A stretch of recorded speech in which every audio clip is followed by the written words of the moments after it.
안녕하세요, 여러분. 시어머니 시집살이보다 동서 시집살이가 더 무섭다는 말 혹시 들어보셨나요? 저는 이번에 이 말의 뜻을 고스란히 온몸으로 받아본 40대 초반의 평범한 여성이에요. 정말 다른 사람과의 대립 같은 건 피하고 싶어하는 성격이기도 하고요. 그렇지만 제가 당한 일련의 사건들 때문에 참는 것만이 능사는 아니라는 걸 알게 됐죠. 지금 이렇게 글을 쓰면서도 그 사람들의 말과 행동을 떠올리면 지금도 피가 거꾸로 솟는 것처럼 화가 날 정도거든요. 지금부터 제가 당한 황당한 일들을 하나씩 풀어볼게요. 저는 결혼 당시에는 지금과는 다르게 영양사로 일하고 있었어요. 남편은 평범한 중소기업의 회사원으로 시댁과도 큰 문제 없이 지내고 있었어요. 그런데 그런 제가 시댁과 트러블이 생긴 건 시동생, 그러니까 남편의 남동생이 결혼을 하고 나서부터였어요. 도련님은 당시 젊은 사장으로 창업으로 작은 사업체를 운영 중이었거든요. 그런 도련님과 결혼하게 된 제 동서가 저보다 2살이나 많다는 것을 알게 되고 저는 살짝 걱정이 됐어요. 주변에서 그런 이야기를 종종 들었던 터라 걱정이 됐죠. 그리고 그런 우려는 도련님의 상견례에서 드러났죠. 상견례하는 도중에 화장실을 들렀는데 동서가 제 뒤를 따라 화장실로 들어오더군요. 그러더니 대뜸 그러더라고요. 제가 사회에서는 더 연장자고 경험이 많은 어른이니 저한테 이래라 저래라 시키지는 마세요. 존댓말 쓰면서 존중은 해줄 테니 그 정도에서 서로 선을 지키자고요. 정말 당당하게 저에게 선을 지키자는 동서를 보며 속으로 많이 당황했어요. 누가 보면 이래라 저래라 이미 시킨 줄 알겠더라고요. 얼굴 본 것도 처음인데 초면에 하는 말을 들어보니 제 우려가 현실이 되더군요. 네? 그게 무슨 말씀이세요? 선이라뇨? 몰라요? 적당하게 하자는 말이에요. 명절에 일할 때도 나한테 이래라 저래라 시키지 말고 저한테 딴지도 걸지 말고요. 솔직히 저도 이렇게 어린 사람이 제 손윗동서가 될 줄 알았겠어요? 나이 어린 사람을 어른으로 모셔야 하는 제 입장도 생각해줘야죠. 새빨간 립스틱을 바르며 말하는 동서를 보면서 저는 온몸에 소름이 돋는 기분을 느꼈습니다.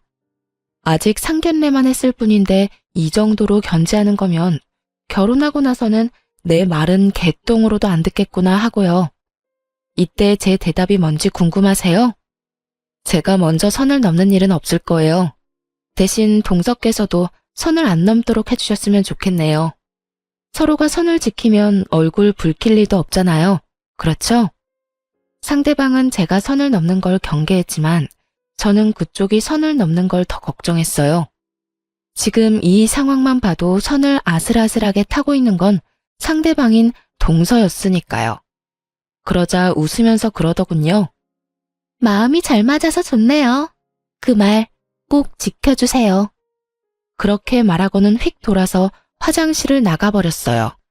그 뒷모습을 보며 참 황당하고 골치가 아파왔습니다. 저 사람을 앞으로 내내 봐야 할 걸 생각하니 말이죠. 그렇게 도련님은 무사하게 결혼을 하게 됐어요. 그리고 그 뒤로 몇 번의 명절이 지나갔어요. 생각보다 서로 선을 잘 지키고 있어서인지 제가 아이를 낳을 때까지 저를 견제하는 일은 없었어요. 그런데 아주 사소한 것에서부터 일이 틀어지더군요. 그것은 우리 아들이 3살이 될 무렵에 설날에 일어났어요. 설이 되면 어른들에게 용돈을 드리잖아요. 저희는 양가에 각각 50만 원씩 드리기로 했어요. 그런데 동서에게서 연락이 왔더라고요. 설 준비에 대해 이것저것 이야기하다가 갑자기 동서가 묻더라고요. 형님, 이번 설에 용돈은 얼마 하시기로 했어요? 저희는 50만 원 드리려고 해요. 그 외에 과일이나 건강기능식품도 하나씩 사서 드리고요. 그래요? 그럼 저희도 50만 원 해야겠네요. 설날에 봐요. 그렇게 전화를 끊었어요. 그런데 설 연휴에 시댁에 갔는데 어처구니 없는 일이 벌어졌어요. 시모가 제게만 일을 계속 시키더라고요. 동서가 늦어서 없으면 또 모르겠는데 있는데도 시모와 수다나 떨면서 일은 저한테만 다 시키더군요. 아무리 제가 둥글게 살고 싶은 사람이라도 이렇게 대놓고 차별하면 기분이 안 나쁠 수가 없잖아요. 그래서 제가 동서에게 말했어요. 동서, 여기 와서 제사 음식 만드는 거 좀 도와줄래요?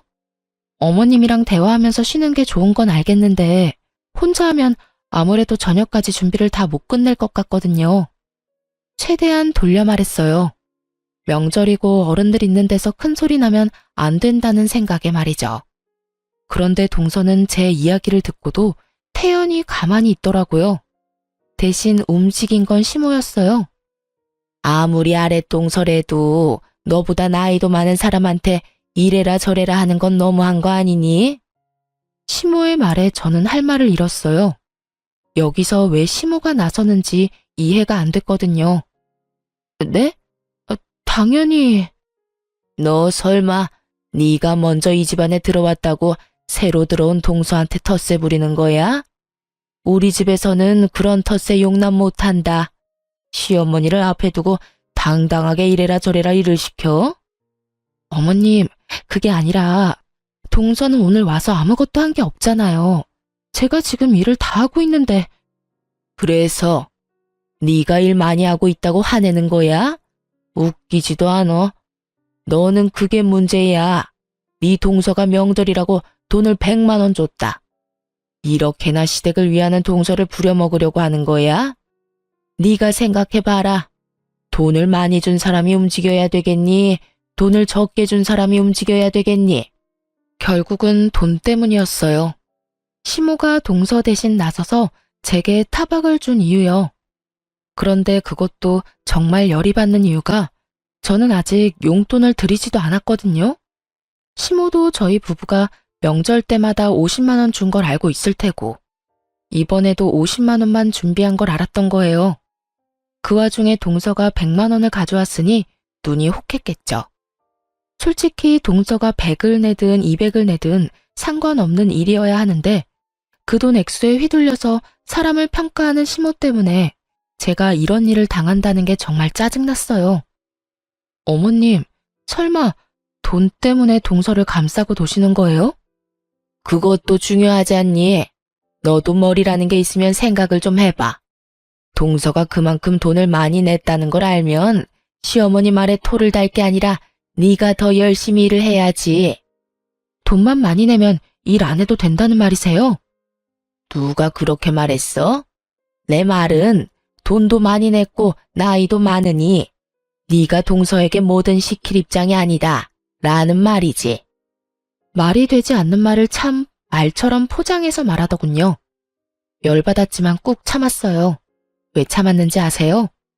다음번 명절부터는 시댁에 오지 않을 작정이었거든요. 그렇게 마음을 먹어버렸어요. 남편이 뭐라 하던 내가 하고 싶은 대로 하겠다는 생각으로 꾹 참고 제사상과 밥상을 차렸어요. 여전히 동서는 아무것도 안 하고 시모와 둘이서 하하호호하며 즐거운 시간을 보내고 있더군요. 그렇게 저녁 시간에 밥을 먹는데 시모의 행동에 저는 또 열이 슬슬 올라오는 것을 느꼈어요. 밥을 먹는데 시모가 제 앞에는 나물 반찬만 놔두더니 동서와 도련님 앞에는 고기 반찬을 놔두더군요. 그러면서 하는 말이 더 웃겼어요. 둘째 며느리 고생했다. 네 덕분에 이리 풍족한 명절을 보내는구나. 많이 먹거라. 이게 다 네가 우리 집에 들어온 덕이야. 어머님, 무슨 그런 말씀을 하세요. 어머님이 계신 덕분에 잘 되는 거죠. 그러니 제가 드린 용돈으로 맛있는 것도 사드시고 좋은 곳에 놀러도 다니세요.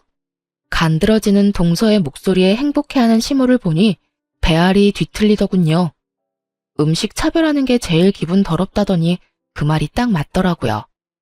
제가 좋아하는 음식을 못 먹게 해서가 아니라 제가 직접 만든 음식조차 못 먹게 하는 걸 보니 열받아 결국 확 질러버렸어요.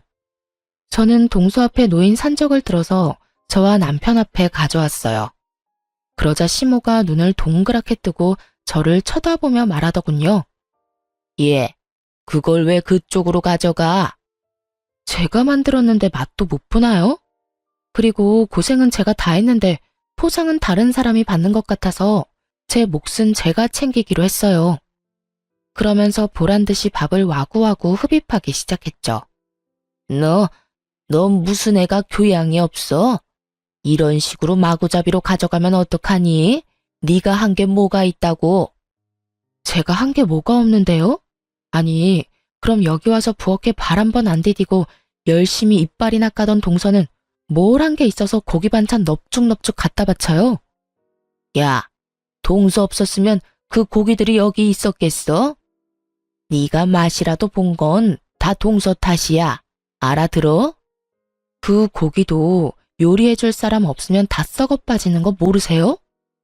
땀 흘려가며 몇 시간 동안 고생한 사람은 뒷전이고 그저 돈만 많이 낸 동서만 아끼시는 거 보니까 다음부터는 저도 돈 낼 테니까 사서 먹는 게 제일 낫겠네요. 올해 적어도 형님이라고 어디서 못된 맏며느리 행세야? 네가 맏며느리라도 맏며느리 같은 일을 했어야 칭찬을 하든 말든 할 거 아니야? 할 수 있는 거라고는 요리하는 것밖에 없는 주제에 어디서 말대꾸야? 그러니까 요리는 전문가한테 맡기세요. 저 하나한테 다 시켜먹지 마시고요. 열받은 저는 그 자리에서 일어나 바로 부엌으로 갔어요.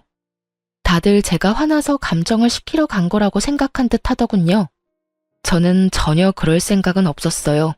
화는 이미 나 있었고 열받아서 제가 만든 음식 앞에 소금통을 들고 섰어요. 그리고 음식들 위로 소금을 완전 쏟아부어 버렸죠.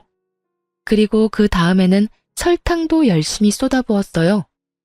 열심히 제사 준비했는데 돌아온 게 이런 멸시라니. 해놓고 인정도 못 받을 거 왜 했나 싶었어요.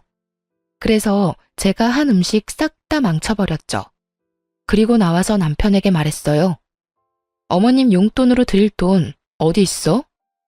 어? 여기. 남편이 돈이 든 봉투를 제게 줬어요. 저는 그걸 챙겨서 제 가방에 넣고 시댁 현관으로 갔어요. 시모가 그것을 보고 있다가 부랴부랴 따라 나오더라고요. 예, 너 그 돈 우리한테 주려고 한 돈 아니냐? 그걸 왜 네가 갖고 가? 혼자서 일하고 밥도 제대로 못 먹었는데 제가 왜 어머님한테 용돈을 드려요? 맘 같아선 일당이라도 달라고 말씀드리고 싶지만 그럴 수 없으니 저희가 어머님한테 드리려던 돈 일당으로 생각하고 제가 가져갈게요. 어차피 동서에게 100만 원 받아서 저희가 주는 돈은 필요도 없으시잖아요. 예, 너 아까 내가 그런 말 했다고 지금 시어머니를 핍박하는 거니? 세상 말세다 말세야. 어디 며느리가 시어머니한테 이딴 짓을 해? 요즘 세상에 바보로 사람 차별하는 시어머니가 계실 줄 저도 상상 못했네요. 그리고 핍박은 제가 당했지 어머님이 당하신 건 아니죠. 앞으로는 동서랑 두 분이서 열심히 제사 준비하세요. 하하호호 즐겁게 담소 나누시면서 하시면 저 같은 며느리보다 더 잘하시겠죠. 그리고 이런 취급받으면서 매번 명절에 방문할 정도로 제가 비정상인 사람은 아니거든요. 정상인이라면 대놓고 용돈으로 차별하는 곳에 오고 싶은 마음 없을 테니까요. 그럼 안녕히 계세요. 그렇게 제 할 말만 하고 나가버렸는데 남편이 저를 뒤쫓아 나오더군요. 여보, 대체 왜 이렇게 화를 내? 우리 집에서 왜 이런 짓을 벌이냐고. 이런 짓? 당신은 내가 무슨 취급당했는지 옆에서 뻔히 보고도 그런 말을 해? 내가 무슨 짓을 했는데? 당신이 말해봐. 내가 무슨 짓을 했는데? 당신이 우리 엄마랑 재수 씨한테 일방적으로 화를 냈잖아. 당신이 본 게 그게 다야? 그럼 그 밥상 위에 올라온 요리가 내가 다 만든 거라는 건 몰랐어? 알지, 알아. 그래도 좀만 참으면 되는 걸 왜 그렇게 화를 내는 건데? 손가락 하나 까딱하지 않고 쉬던 사람들이야. 나 혼자 제사 준비에 식사 준비 다 했다고.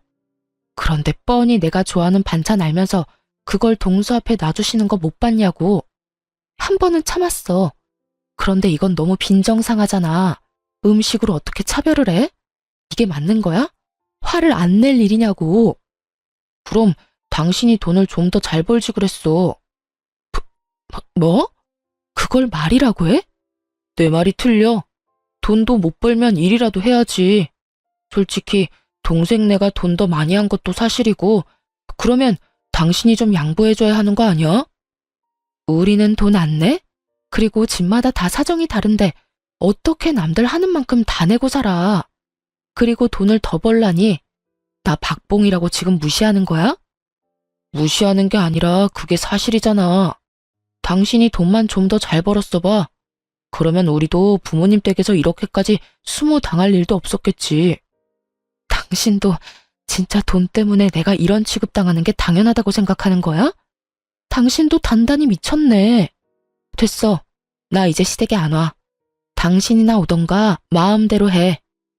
남편의 말에 배신감을 크게 느꼈어요. 저라고 하고 싶은 말이 없었겠어요? 도련님네 사업하며 동서는 일도 안 하며 편하게 도련님 돈 쓰면서 생색은 다 내고 다녔거든요. 남편에게 너는 왜 그만큼 못 버냐고 말하고 싶었지만 남편 생각해서 참았던 거예요. 솔직히 이날 제가 느낀 감정은 이 집에 내 편은 아무도 없구나였어요. 결국 남편과도 싸운 저는 바로 친정으로 향했어요. 그런데 그날 저녁에 동서가 전화를 했더군요. 형님, 도대체 음식에 무슨 짓을 한 거야? 도저히 사람 먹을 수가 없잖아. 먹지 말라고 그렇게 해놓은 건데 잘 됐네요. 앞으로는 음식 드시고 싶으시면 직접 요리해서 드세요. 저한테 전화 와서 뭐라 하지 마시고요. 결국 그렇게 전화를 끊고 그 뒤로 진짜 명절에 가지 않았어요. 남편이 저를 박봉의 쓸모없는 여자로 생각한다는 걸 알았을 때 이혼을 고려했지만 그때는 이미 뱃속에 둘째가 들어있더군요. 그래서 그때 한 가지 결심했죠. 딱 한 번만 더 저를 폭발하게 만들면 뒤도 안 돌아보고 이혼해 버릴 거라고요. 2년간 시댁의 발길을 끊었더니 그제야 시모가 연락이 왔더군요. 앞으로 그런 일 없을 테니 제사 지내러 오라고요. 무슨 조상님들 벨나치 어쩌고 말은 거창하게 하는데 딱 봐도 동서의 요리 솜씨가 별로였던 모양이었어요. 시부모가 생각보다 입맛이 까다롭거든요. 결국 동서까지 전화해서 미안했다고 돌아오라는 말을 듣고 3년째부터 명절에 다시 가게 됐어요. 용서했다기보다는 이때쯤에는 제게도 변수가 생겼거든요. 바로 이직이었어요. 저는 결혼 전부터 영양사로 일을 했는데 돈을 많이 벌지는 않지만 시간은 그래도 규칙적인 편이었어요. 그런데 남편이 박봉인의 어쩌네 하는 말을 들으니 자존심도 상하고 화도 나더라고요. 그 와중에 어머니에게서 연락이 온 거였어요. 친정부모님은 두 분이서 음식점을 운영하고 계셨거든요. 워낙 잘 되는 음식점이라 사람들도 많고 단골도 많은 곳이에요. 그런데 아버지가 손을 다쳐서 요리를 더 이상 못할 상황이 됐어요. 낫는 데까지는 시간이 한참 걸리고 그 사이에 괜찮은 사람 찾는 것도 힘들고 그래서 어머니가 저한테 전화를 하셨더라고요. 혹시 이쪽에서 일해볼 생각 없냐고 말이죠. 처음에는 애들 생각해서 시간이 좋은 영양사로 남을까 싶었는데 괜히 오기가 생기더라고요. 애들을 시댁에 맡기는 한이 있더라도 돈을 좀 많이 벌어봐야겠다는 생각이요. 어머니가 수익은 벌어들인 수입에 따라 나눈다고 하셨던 게 사실 가장 큰 이직 이유였어요. 워낙 잘 되던 가게인데다가 가족 병영으로 소규모로 하다 보니 인당 돌아오는 수익이 꽤 높았거든요. 그래서 결국은 영양사를 그만두고 본격적으로 부모님 가게 일을 같이 하기로 했어요. 그렇게 이직을 하고 2달 정도 일하는데 확실히 예전보다 훨씬 더 잘 벌게 됐어요. 힘은 예전보다 더 들었지만 쌓이는 통장 잔고를 보니 기분이 좋았거든요. 그리고 돈을 점점 더 많이 벌면 벌수록 남편도 더 좋아했어요. 그렇게 일한 지 3년쯤 지났을 때였어요. 시부모에게 연락이 왔어요. 잠깐 시댁으로 오라는 연락이었죠. 일하느라 바쁜 와중에 시간 내기 힘들어서 주말에 간다고 했는데 평소 같으면 그냥 오라면 올 것이지 무슨 주말이냐 하고 토를 달 법한 양반들이 무슨 일인지 너 좋을 대로 오라고 하시더군요. 이상한 생각이 들었지만 뭔가 중요한 일인가 싶어서 저도 일을 마치자마자 시댁으로 얼른 달려갔어요. 갔더니 시부모만 있는 게 아니었고 도련님과 동서 남편까지 있더라고요. 도련님네도 와 계셨네요. 무슨 일로 부르셨어요? 내 긴 말 안 하마. 네 시동생 얼마 전에 같이 일하던 동업자한테 사기당했어. 그놈이 아들이 벌어놓은 사업 자금을 몽땅 다 들고 날랐다지 뭐니? 그래서 지금 파산 직전까지 왔어. 내 첫째한테 들어보니 네 가게가 그렇게 장사가 잘 된다며? 네가 우리 둘째 아들 거기서 일하도록 해줄 수 없겠니? 가족 좋다는 게 뭐니? 이럴 때 돕고 사는 거지. 안 그러냐? 자기 편할 때만 가족이라고 말하는 시모를 보니 정말 안이 꽂고 열받았지만 참았어요. 그런데 그때 도련님이 제게 말하더군요.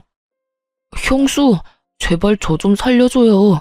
형한테 들어보니까 월급도 엄청 많이 번다는데. 우리가 들어가서 일하면 도움도 되고 우리도 급한 불은 끌 수 있고. 솔직히 지금 파산 직전이에요. 도련님, 제 밑에서 일하실 수 있겠어요? 솔직히 여태껏 식당에서 일해본 적 없는 사람을 쓰는 것도 저희 쪽에는 큰 위험이고. 제 말이 끝나기도 전에 동서가 불쑥 저희 말하는 사이에 끼어들었어요. 누가 형님 밑에서 일한대요?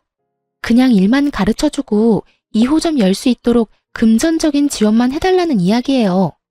솔직히 형님네가 저희 남편 아랫사람으로 취급하는 것도 싫고 그냥 돈 빌려주고 레시피만 알려주면 끝 아닌가요? 이 말은 그거였죠. 네 밑에서 일하기 싫으니 너는 레시피랑 돈만 지원해주고 꺼져라. 그 이야기를 듣는데 아직도 정신 못 차렸구나 싶었어요. 사업이 망해서 지금 돈 빌리러 온 인간들이 이렇게 콧대를 세우고 기고만장한 꼴을 봐야 한다니. 결국 열받은 저는 더 생각하지도 않고 거절했어요. 일하기 싫으면 2호점도 없어요. 본점에서 일도 한번 해보지 못한 사람이 어떻게 2호점을 열어요? 저희 가게는 2호점 열 생각도 없고요. 일도 배우기 싫고 2호점을 열고 싶고 그런 마음이라면 저희 친정 부모님께 바로 찾아가시는 게 좋겠네요. 근데 이 상황 좀 웃기지 않아요? 물에 빠진 사람 구해주겠다니 보따리도 찾아내라는 거잖아요. 물속에서 건져만 주면 됐지 뭐가 그렇게 원하는 게 많은지.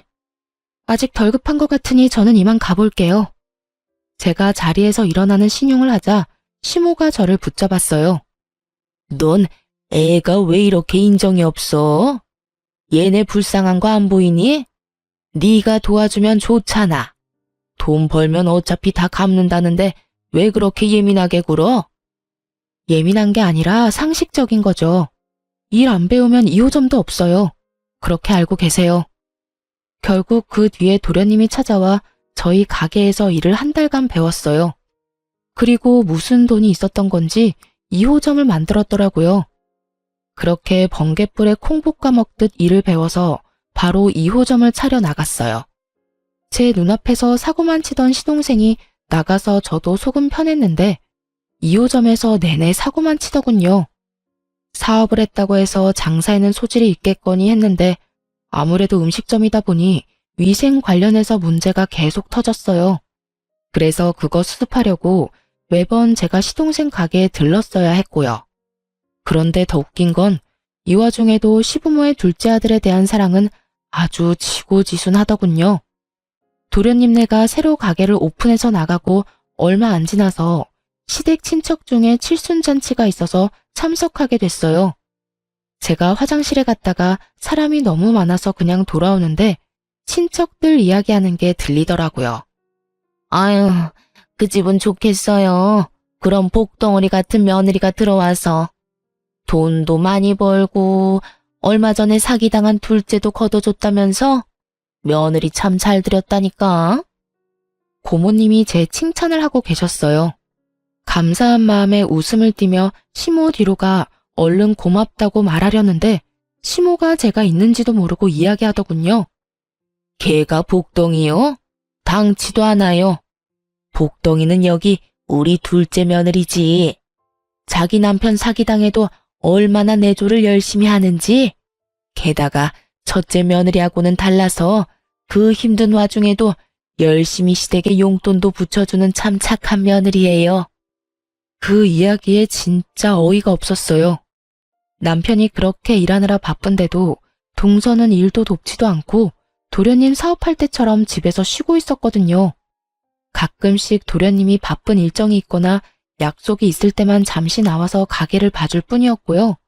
그런 둘째 며느리가 제 자식 돈으로 효도 생색내고 있다는 걸 아는지 모르는지 입에 침이 마르도록 열심히 칭찬 중이었어요. 그걸 보니 정말 정이 뚝 떨어지더군요. 그런데 제가 이 집안에서 정말 떨어져 나올 일은 그 다음에 발생했어요.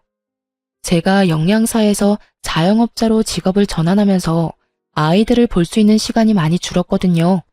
그래서 어쩔 수 없이 5살, 8살 애들을 시댁에 맡길 수밖에 없었어요. 그렇게 몇 달쯤 맡겼는데 애들이 점점 시댁에 가길 싫어하더라고요. 엄마, 우리 할머니 집에 안 가면 안 돼. 나 할머니 집에 가기 싫어. 을에 있는 투정이라고 생각했어요. 엄마랑 붙어있고 싶은 마음에 저러는구나 하고 눈물이 핑 돌 것 같았단 말이죠. 그런데 이 상황에서 뜬금없는 말을 첫째가 하더군요. 할머니랑 숙모는 지원이만 예뻐하고 우리는 매번 혼낸단 말이야. 그게 무슨 소리야? 너희를 왜 혼내신단 말이니? 지원이는 동선의 아들이었어요. 이때는 동서가 자기 아들도 시댁에 맡겨놨나 보다 하는 생각만 들었어요. 그런데 그 다음 아들의 말에 혈압이 확 오르더군요. 할머니가 지원이한테만 맛있는 거 주고 우리는 맛있는 거 먹지도 말래. 그리고 지원이가 우리가 가져간 장난감 뺏어갔는데 숙모가 우리한테 소리 지르고 못됐다고 막 뭐라고 했단 말이야. 우리 할머니 댁에 안 가면 안 돼? 나는 진짜로 가기 싫단 말이야. 그 이야기를 듣는데 인내심이 뚝 끊어지더군요. 먹는 걸로 장난치던 그 버릇이 이번에는 우리 애들에게 나왔나 보더라고요. 저는 흥분한 채로 아이들에게 이것저것 물었어요. 그러니 끝도 없이 시모와 동서가 한 짓이 아이의 입을 통해 흘러나오더군요. 동서의 아이를 오냐오냐 키우면서 우리 애들은 무슨 일이 있든 혼을 냈다고 했어요. 과자를 사와도 우리 애들한테는 한 번도 준 적이 없대요. 밥 먹을 때도 맛있는 반찬은 모두 지원이 거라고 하는 말에 진짜 눈을 질끈 감았네요. 손주들이라면 본인 핏줄이니까 잘해줄 거라고 생각했어요. 그런데 고작 몇 달 만에 그것도 학원 하원하고 그 짧은 2-3시간 동안 애들을 이런 식으로 차별했다는 걸 제 귀로 직접 들으니 분노가 멈추지 않았어요. 동서와 도련님 파산하고 물에서 건져 올려준 사람이 저와 저희 부모님인데 은혜를 원수로 갚는 거잖아요. 도와준 은인의 자식들한테 저딴 식으로 대하다니 참을 수가 없었어요.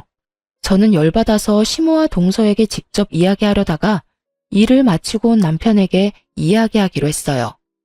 당신 애들 이야기 들었어? 어머님이 동선의 애만 예뻐하시면서 우리 애들하고 차별하신다는 말. 그래서 지금 애들 싸움에 끼는 어른이 되라는 거야? 이게 어떻게 애들 싸움이야. 엄연히 차별을 받았잖아. 애들이 상처를 받았고. 애들이 엄청 큰 잘못을 해서 혼나는 거라면 그래, 100번 양보해서 참을 수 있지. 근데 보라고, 애들이 잘못한 게 뭐가 있어? 그리고 잘못했다 한들 먹는 걸로 차별하는 게 어딨어? 그것만큼 기분 나쁜 게 세상에 어디 있다고. 나한테도 그러시더니 이번에는 애들한테까지 이러시네. 당신이 어머님한테 뭐라고 말씀 좀 드려. 애 맡겨놓고 그런 것까지 요구하라고? 당신이 바빠서 애 맡긴 거잖아. 그러면 신경을 꺼. 그리고 솔직히 네가 우리 집에 못하니까 애들이 적골 당하는 거지. 재수씨처럼 나긋나긋하게 좀 굴어봐. 사람을 이렇게 달달 볶지 말고. 당신 지금 내가 잘못해서 애들이 당한다는 말 그거 진심으로 한 말이야? 내가 바빠서 애 맡긴 것도 다 내 탓이라고 이 미친놈아. 박봉이라면서 나더러 돈 좀 많이 벌라고 한 게 당신이야. 어디서 책임전가야? 돈 많이 벌어다 주니까 이번에는 뭐? 내가 나긋나긋하지를 못해서 우리 애들이 차별당한다고? 그게 아빠라는 인간이 할 소리야? 지금 당장 화내고 뭐라 해도 모자랄 판에. 내가 한마디 하는데 당신 요새 이상해. 돈 많이 번다고 기고만장해져서 우리한테 당신 잣대 들이대는 것 같은데 그거 그만하라고. 매번 돈 번다는 이유로 우리 집안 행사에도 빠지고 애들도 제대로 안 보고. 그게 엄마냐? 그게 며느리냐고. 그 돈으로 잘 먹고 잘 살고 있잖아. 이번에 새로 이사한 것도 집안에 새로운 가전 다 들인 것도 다 내 덕분 아니야? 그런데 뭐? 내가 아무것도 안 해. 네가 처먹고 누리고 있는 모든 게 내 주머니에서 나오는데 당신이 그딴 이야기를 한다고? 당신이 나를 그렇게 바닥으로 생각하는지 몰랐네. 알았어. 당신이 나를 얼마나 무시하는지 알게 됐으니까 이혼하자. 왜 살아? 동서처럼 나긋나긋하고 일 안 하고 집에서 돈만 축내며 남편 돈으로 생색내는 예쁜 장식품 같은 여자나 구해서 살아. 나처럼 악착같이 돈만 버는 여자 때려치우고. 나도 너 같은 놈 때려치우고 딴 남자 찾을 테니까. 박봉이라고 난리칠 때는 언제고 이제 와서 딴소리를 해? 에라이 천하의 나쁜 놈 같으니라고. 그런 말이 아니잖아, 여보. 저를 잡는 남편놈 손을 뿌리치고 저는 애들을 데리고 친정으로 와버렸어요. 정말 화가 머리끝까지 나서 참을 수가 없었어요. 애들은 이 상황이 뭔지도 모르고 어안이 벙벙한 상태였고 부모님은 그런 저를 이해해 주셨어요. 그간 제 마음고생을 누구보다 가까이서 봐주신 분들이었으니까요. 그런데 아무리 생각해도 동서가 우리 애들을 혼냈다는 걸 듣고는 가만히 참을 수가 없겠더라고요. 도련님한테 전화를 걸었어요. 그리고 내일 가게에 있냐고 물었죠. 가게에 필요한 물건을 2주에 한 번씩 보내주는데 가져가야 한다고 말이죠. 그랬더니 내일은 자기가 약속이 있어서 와이프한테 가게를 맡겨놓을 거라고 모레 직접 본점으로 찾아오겠다고 하더라고요. 저는 내일이 기회라는 생각이 들었어요. 그래도 도련님 없을 때 이야기하면 둘 다 아이 키우는 엄마 입장에서 대화가 잘 통할 수도 있잖아요. 다음날 점심에 동서가 일하고 있다던 도련님네 가게로 향했어요. 그리고 충격적인 장면을 목격하고야 말았어요. 동서가 시동생이 아닌 다른 남성과 가게 안에서 만나고 있더군요. 보통 사이가 아닌 게 확실했던 게 팔짱도 끼고 서로 허리에 손도 두르고 여하간 분위기가 보통이 아니었거든요. 저는 동서와 이야기하겠다는 애초의 목적도 있고 그 상황을 핸드폰으로 녹화하고 있었어요. 솔직히 좋은 약점 하나 잡았다는 생각이었어요. 그리고 두 사람이 잘 보이지 않는 구석에서 입을 맞추는 장면까지 녹화할 수 있었던 저는 그 길로 집으로 돌아왔어요. 이걸 언제 터트릴까 했는데 그날 저녁 남편이 시댁으로 오라더군요.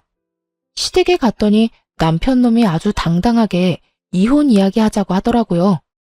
모든 시댁 식구들이 있는 곳에서.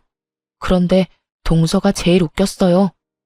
형님, 아무리 그래도 애들 말만 믿고 저희한테 이러시는 건 너무하죠. 저희라고 좋아서 애들 혼냈겠어요? 애들이 혼날 짓을 해서 혼냈는데 혼낸 것도 화가 나긴 하는데 음식 가지고 차별했다는 것 때문에 더 열받았거든요. 우리 애들이 바보라고 생각하는 거 아니죠? 어쨌든 이혼 번복 안 해요. 그렇다네요, 아주버님. 그러면 형님, 형님이 원해서 이혼하는 거니까 위자료도 이쪽에 줘야 하는 거 알죠? 재산 분할도 확실하게 해야 하고요. 위자료? 재산 분할? 어이가 없어서. 내가 무슨 명목으로 이혼하는 줄 알아요? 당신들 시댁 때문에 이혼하는 거야.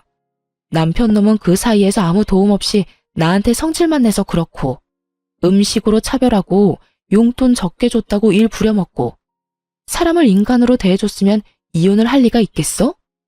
형수님, 형님이 어찌됐건 저는 두 분이 이혼을 했다고 저희 가게 차별하는 건 가만둘 생각 없어요. 그러니까 그 부분은 확실하게 해줬으면 좋겠고. 가게 걱정 말고 와이프나 걱정하지 그래요. 그렇게 끼고 돌며 사랑하는 도련님네 와이프, 다른 남자랑 바람나서 지금 난리도 아니던데? 막말로 그 집 애들이 누구씨인지 알게 뭐야? 뜬금없이 떨어진 폭탄에 시댁이 한순간 고요해졌습니다. 저는 그 고요함을 즐기며 그 속에 전혀 고요하지 못한 동서의 얼굴을 보며 핸드폰을 열어 동영상부터 켜줬어요. 도련님 약속 있다고 가게 동서한테 맡겼죠?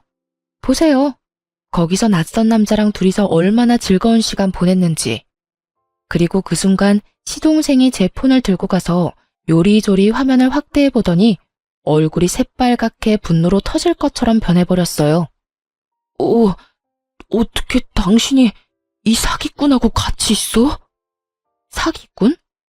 갑자기 등장한 단어에 저도 당황한 찰나 동서가 그 자리에서 시동생에게 무릎을 꿇고 빌더라고요. 여보, 잠깐 내가 정신이 나갔나 봐. 그러려고 그런 건 아닌데. 너 미쳤어? 어떻게 우리 회사 망하게 한 사기꾼 놈이랑 붙어먹어? 알고 보니 동서의 상간남이 시동생 회사를 말아먹은 시동생의 친구이자 동업자였던 사람이었더군요. 동서도 참 지고지순하더군요. 남편 회사 망하게 만들어서 자기도 힘든 상황에 사업 망하게 한 남자와 계속 만나고 있었다니. 아마 그 남자 쪽에서 뭔가 금전적인 지원을 해줬을 거예요. 아니면 두 사람이 여전히 만나는 게 이해가 안 가니까요. 그런데 그 상황에 더 배신감을 느낀 사람은 시모였더라고요. 야, 너 어떻게 이럴 수가 있어? 네가 우리 아들 사업 망하게 한 놈이랑 붙어먹었어?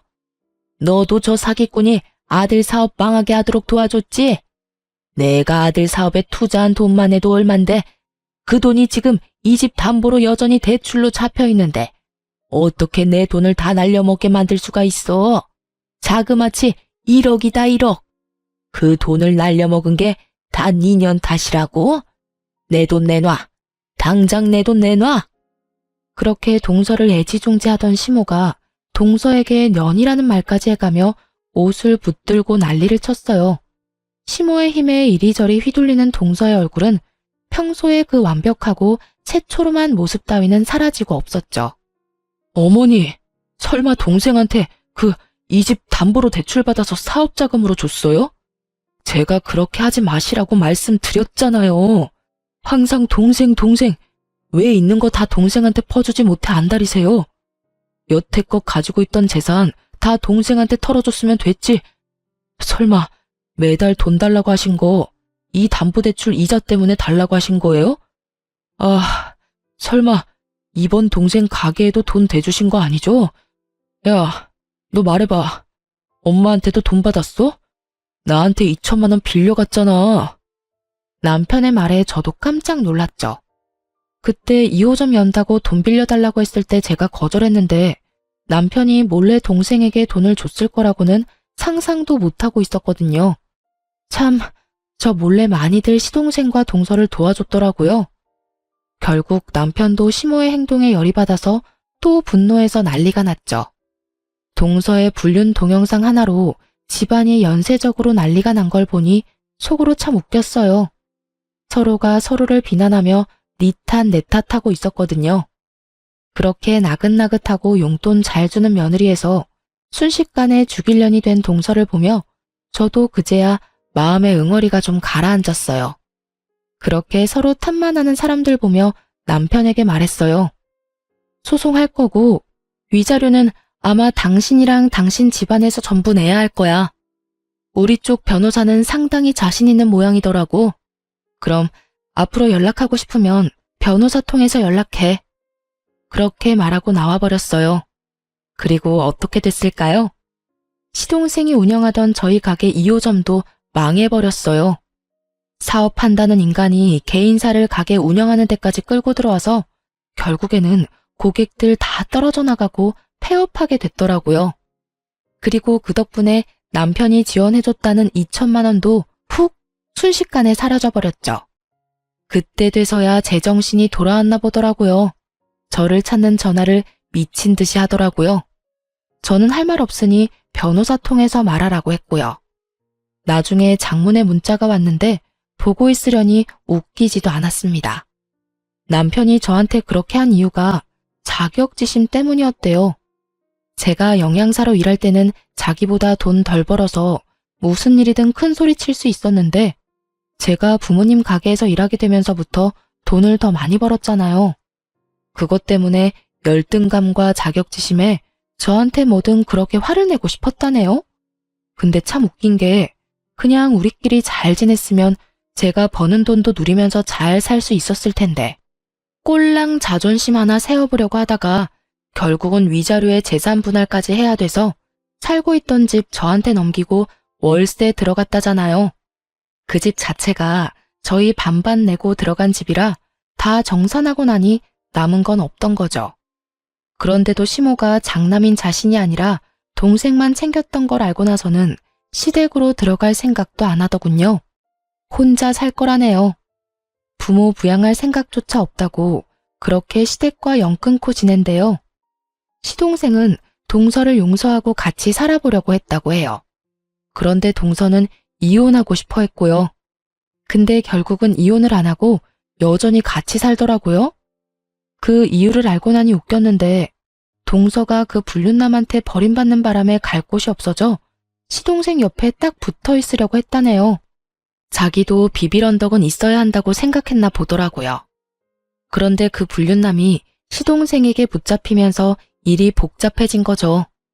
불륜남이 자기 혼자 죽기는 싫었는지 동서가 사업 망하도록 도와줬다면서 돈 빼돌릴 때 도움 줘서 그만큼 가져갈 수 있었던 거라며 다시 폭탄 하나 터트린 거예요.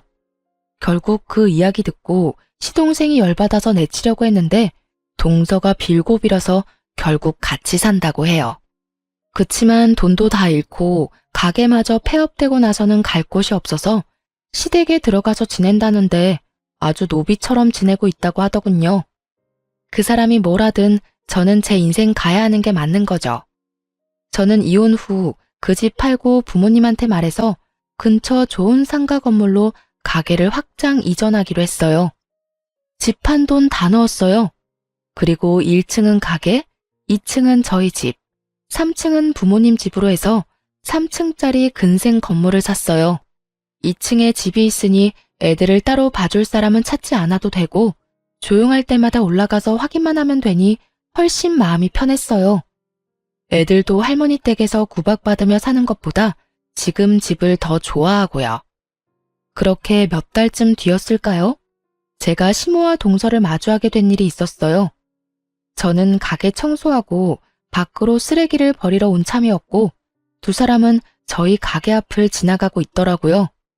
그런데 동서가 시모의 짐을 모조리 들고 낑낑거리는 표정으로 시모의 뒤를 따라가고 있었어요. 저는 저 사람들 지나가면 들어가야겠다 싶었어요. 괜히 마주치고 싶지 않았으니까요. 그런데 시모가 갑자기 저희 가게 앞에 멈춰서더군요. 그러더니 갑자기 혀를 차고 말했어요. 생각할수록 열받네. 왜 네가 우리 집에 들러붙어 있어? 식충이 같은 인간아. 아우 속상해. 첫째 며느리가 우리 집에 남아 있었으면 저 친정 돈으로 우리가 망하지 않았을 수도 있는데 내가 그때는 왜 그런 생각을 못했는지 알 수가 없어. 네가 나를 돈으로 꼬드겨서 그런 거지. 시모의 뾰족한 화살이 동서를 향해 쏘아졌어요. 동서는 억울한 마음이 드는 듯 입을 삐죽했지만 아무 대답 못하고 고개만 숙이고 있더군요. 아들 새끼 망하게 할 때부터 네가 우리 집 화근이라는 걸 알아야 했어. 네가 양심이라는 게 있으면 이렇게 우리 집에 빌부터 살 게 아니라 일자리라도 알아봐서 내 돈이라도 갚아야 하는 거 아니니?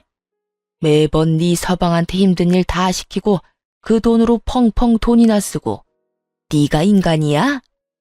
결국 소리가 커지고 주변 사람들이 한두 명씩 밖으로 얼굴을 내보이자 어쩔 수 없이 제가 나섰어요.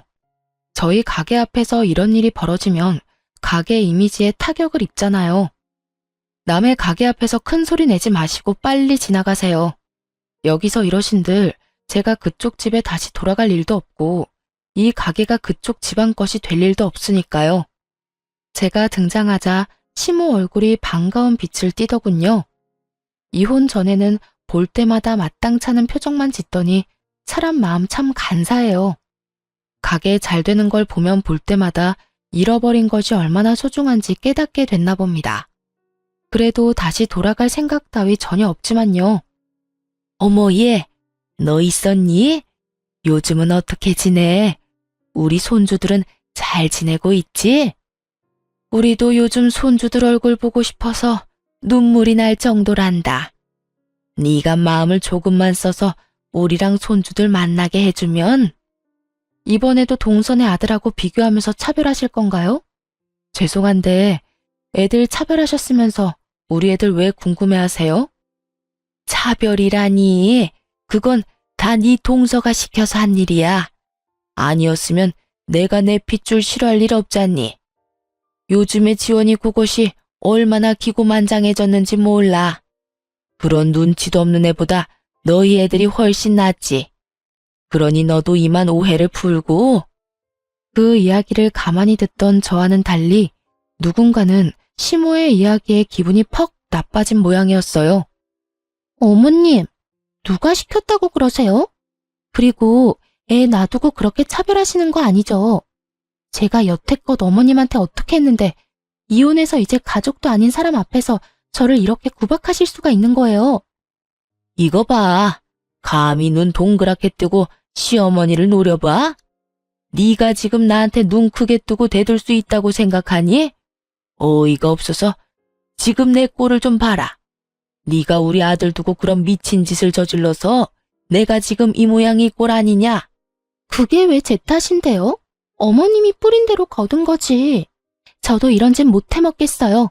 아무리 잘못했었어도 그렇지. 용서해줬으면 이렇게 부려먹지나 말아야죠.